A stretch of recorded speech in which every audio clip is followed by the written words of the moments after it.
How are we assessing the first day? I think good day. Obviously, when you choose to bowl first, you want to make some early inroads into their top order, and I thought we did that well this morning. We went periods of the day with little luck. I thought we beat the bat a lot and had a few close decisions turned down, but we stuck at it, we toiled away, and I think in the end we can be proud of our efforts today. Was it a case of being patient in that first hour and a bit? Because you say you had a lot that could have gone your way and didn't, and then you got your rewards later on. Yeah, absolutely. I think we spoke a lot the last few weeks about patience with the ball and bowling in partnerships, trying to back each other up and stick to the task, and I thought we showed that very well this morning. You know, they were 40 for none, and we beat in the bat a lot, and it could be easy to go away from the initial plan at that stage and try something different, but we stuck with what we knew was going to work on that pitch, and then we got our rewards later on for it. 3 wickets for you in 28 balls. That's a very George Balderson spell, isn't it? Yeah, I wish it was a few more, but no, I felt in good rhythm today all day, to be fair. The pitch is a little bit different to what we normally play on here. There's a little bit more grass on it, and obviously having the lights on all day generally seems to help the bowlers as well.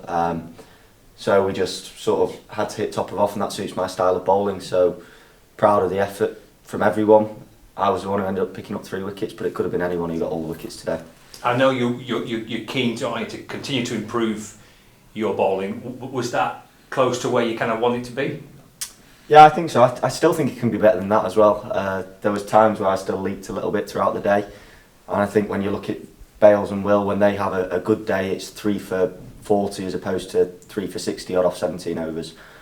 So there's still room for improvement, but when you're playing as the third team in a 3-man team attack, you know you're going to have to bowl plenty of overs and stand up at times, and I was glad that I could chip in today. Zach Crawley came after you for a little bit, didn't he? What was that like in that little period? Well, I thought I had him at LBW the ball before it all happened as well. But, you know, I saw it as a positive for me that he felt that he couldn't trust his defence against the way that I was bowling, and he felt that he had to try something to put me off.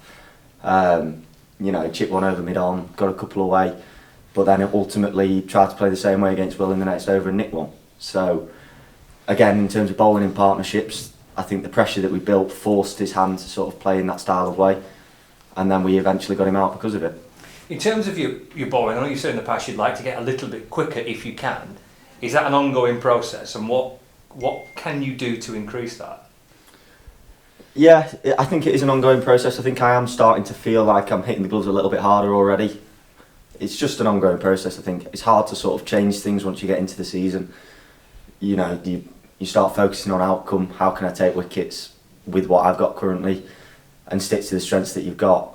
And hopefully that's something that I can keep improving on. And you know, when you get opportunities to go and do a bit of work, you do. And hopefully we'll see some progress with that at some point soon. Obviously, you need to try and take 20 wickets in this match to win it. You've taken 6 so far. The game has advanced quite nicely, hasn't it? I mean, if you can get some dry weather over the next 3 days, you could be in a decent position.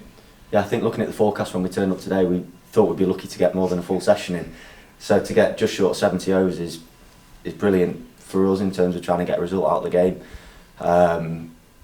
So, you know, we'll come back tomorrow, try and finish off the last 3 wickets and get about scoring a big total, because we need to win some games, and hopefully this is the start of it. I don't want to dwell on Essex, because the week before that, Hampshire, I think you played quite good cricket, didn't you? So, but that idea of trying to get over the line and get that first win of the season, how important is that? How much are you kind of keen to do that? Yeah, absolutely, and to get a win here at home. We haven't done it for a while, so it'd be lovely to get our first win of the season here and build that confidence going through the rest of the season. Obviously, Essex last week was a real disappointment. I think we can learn a lot from it, but also, you know, leave it behind us now, because there's a long time to go in this season. Something Benke's kept saying to us is that the season is a marathon and not a sprint. We've had 3 tough games. We performed well in one, had one rained out, and it's not turned up at all in the other. So we've still got 11 games left in the Championship to make a big impact and try and get a few more wins. And in this sort of sequence, you've got 3 at home, haven't you? 1 at Blackpool, 2 here, and then 1 away. So 3 home games coming up in the next 3 or 4 weeks is quite a pivotal period, maybe. Yeah, absolutely. I think when you look at these 4 games, if we can make it really positive and try and get a few wins out of them, the table's still really tight, and we can move our way up quite quickly. So that's our aim. We're still positive, and we think we've got the ability to go and do that. Cheers, mate. Thanks, George.